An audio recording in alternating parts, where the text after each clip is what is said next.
오늘 같이 나눌 본문 말씀은 민수기 1장 1절에서 19절인데 1절에서 4절만 읽겠습니다. 이스라엘 자손이 애굽 땅에서 나온 후 둘째 해 둘째 달 첫째 날에 여호와께서 시내 광야 해막에서 모세에게 말씀하여 이르시되 너희는 이스라엘 자손의 모든 회중 각 남자의 수를 그들의 종족과 조상의 가문에 따라 그 명수대로 계수할지니 이스라엘 중 20세 이상으로 싸움에 나갈 만한 모든 자를 너와 아론은 그 진영별로 계수하되 각 지파의 각 조상의 가문에 우두머리 한 사람씩을 너희와 함께 하게 하라. 아멘. 오늘 말씀 제목은 하나님은 우리를 숫자가 아니라 이름으로 부르신다라는 내용의 말씀입니다. 민수기는 한마디로 말하면 광야에서 살아가는 하나님의 백성의 이야기입니다. 출애굽기는 어떻게 나왔는가의 이야기라면 레위기는 어떻게 거룩하게 살 것인가의 이야기입니다. 근데 민수기는 다릅니다. 민수기는 그럼 그 거룩한 백성이 광야 현실에서 어떻게 버텨나가는가를 다룹니다. 사랑하는 성도 여러분, 광야는 시험장입니다. 기적은 이미 경험했는데 약속은 아직 도착하지 않은 중간 지점입니다. 그래서 믿음이 가장 흔들리는 곳이 바로 광야입니다. 그 광야 한복판 시내산 기슭에서 하나님이 가장 먼저 하신 일이 뭔지 아십니까? 불을 내리신 것도 아니고 심판을 하신 것도 아닙니다. 사람을 세는 일, 즉 계수입니다. 그래서 오늘 우리가 생각할 때 또 평상시에도 숫자 세는 이야기를 보면 지루하다고 생각합니다. 그런데 하나님은 이 장면을 통해 아주 중요한 메시지를 주십니다. 너희는 광야의 무리가 아니다. 너희는 내가 알고 있고 내가 부르고 내가 책임지는 군대다. 하나님이 나를 세셨다. 내 인생을 세셨다. 이거 얼마나 위대한 은혜의 말씀입니까? 이제 본문 속으로 들어가 보겠습니다. 첫 번째, 하나님은 막연하게 말씀하시지 않고 정확한 자리에서 말씀하십니다. 1절을 보시면 이렇게 시작합니다. 여호와께서 시내 광야 회막에서 모세에게 말씀하여 이르시되, 이 말이 왜 중요하냐면요. 이 말씀은 모세 아이디어가 아니라는 뜻입니다. 광야에서 어떻게 조직을 짜야 할지, 어떻게 백성을 세워야 할지 전부 하나님이 먼저 설계하신 그림이라는 겁니다. 그리고 장소가 중요합니다. 어디입니까? 광야입니다. 하나님은 살 수는 있지만 불안한 자리, 그게 광야잖아요. 이게 맞나 싶은 현실 가운데서 말씀하십니다. 성도 여러분, 하나님은 우리가 다 정리되고 다 괜찮아진 다음에 말씀하시는 분이 아니십니다. 오히려 가장 애매한 타이밍에 가장 흔들리는 그 시점에 지금 이 자리에서 내 말을 들으라 하시는 분입니다. 그래서 오늘 이 말씀이 우리에게도 그대로 연결이 됩니다. 지금 여러분 삶이 광야 같다면 그건 하나님의 말씀이 멀어진 상태가 아니라 오히려 하나님 말씀이 가장 또렷해질 자리일 수 있습니다. 두 번째 우리가 살펴볼 내용은 하나님은 우리를 대충 세지 않고 이름까지 부르신다입니다. 오늘 말씀의 의미가 굉장히 강합니다.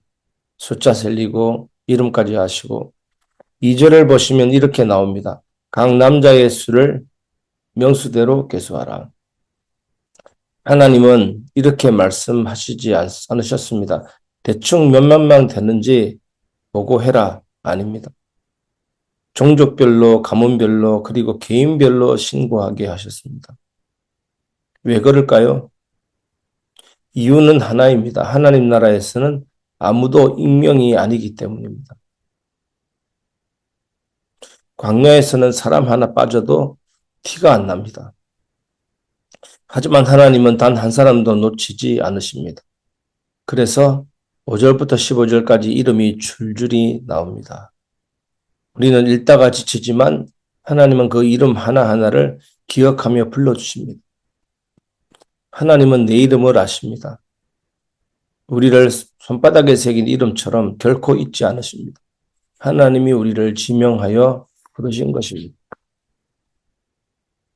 성도 여러분, 우리가 교회 안에서 혹은 세상 속에서 나는 별 의미 없는 사람 같다라고 느낄 때가 있습니다. 그런데 하나님 앞에서는 그런 사람은 없습니다. 하나님은 이스라엘 약 60만 명이라 부르지 않고 엘리솔, 나손, 엘리사마 등등 수많은 이름을 부르고 계십니다. 오늘 이 자리에 앉아 있는 여러분도 마찬가지입니다. 하나님은 우리들을 성도 한 명으로 부르시지 않고 이름으로 부르시고 계십니다. 세 번째, 하나님은 우리를 보호 대상이 아니라 사명 있는 사람으로 세우십니다. 3절을 보면 기준이 나옵니다. 20세 이상으로 싸움에 나갈 만한 모든 자. 이건 단순한 인구조사가 아닙니다. 싸움에 나갈 모든 자. 이게 뭡니까? 사명조사입니다. 하나님은 이 백성을 불쌍하니까 보호만 해줄 사람으로 세우지 않으십니다. 광야니까 그냥 데리고 가야 할 짐으로만 보지 않으십니다. 하나님은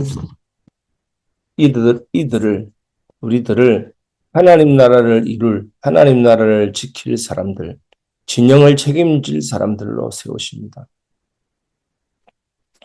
그래서 모세 혼자 하지 않게 하십니다. 각 지파마다 대표를 세우십니다. 이건 출애굽기 18장에서도 이미 나왔던 원리 아닙니까? 하나님은 일을 혼자 짊어지라고 주신 적이 없습니다. 항상 함께 맡기십니다. 성도 여러분, 하나님은 오늘도 우리를 이렇게 부르십니다. 너는 그냥 버티는 사람이 아니라 너는 광야에서 의미 없이 시간 보내는 존재가 아니다. 네가 서 있는 그 자리 내가 책임을 맡겼다. 이거잖아요. 하나님은 숫자를 세시고 이름도 하시고 우리를 책임질 사람으로 부르시는 것입니다. 그래서 민수기의 개수는 군사적 준비이면서 동시에 영적 선언입니다. 너희는 내 백성이고 내 싸움에 함께 설 사람들이다. 말씀을 마무리하겠습니다. 광야에서도 하나님은 우리를 잊지 않으십니다. 사랑하는 성도 여러분, 민수기 1장은 숫자 이야기가 아닙니다. 하나님이 우리를 어떻게 보시는지에 대한 이야기입니다. 광야 한복판에서 하나님은 사람을 세시며 이렇게 말씀하십니다. 나는 너희를 잃어버리지 않겠다. 나는 너희를 대충 데리고 가는 것이 아니다. 나는 이름을 알고 자리를 정하고 책임을 맡긴다. 혹시 지금 여러분의 인생이 정리되지 않은 광야 같습니까? 앞이 안 보이고 방향이 헷갈립니까? 오늘 하나님이 이렇게 말씀하십니다. 괜찮다. 나는 이미 너를 알고 있다. 나는 이미 너를 세워두었다. 그리고 나는 너를 내 계획 안에 넣어두었다. 이렇게 말씀하시는 겁니다. 그러니 오늘 이 한 가지를 붙으십시오. 꼭 붙으십시오. 나는 광야의 숫자가 아니라 하나님의 이름 속에 불린 사람이다. 이 믿음이 오늘 우리의 발걸음을 다시 세워줄 줄 믿습니다. 이 은혜 같이 누리게 되기를 주 예수님의 이름으로 축복합니다.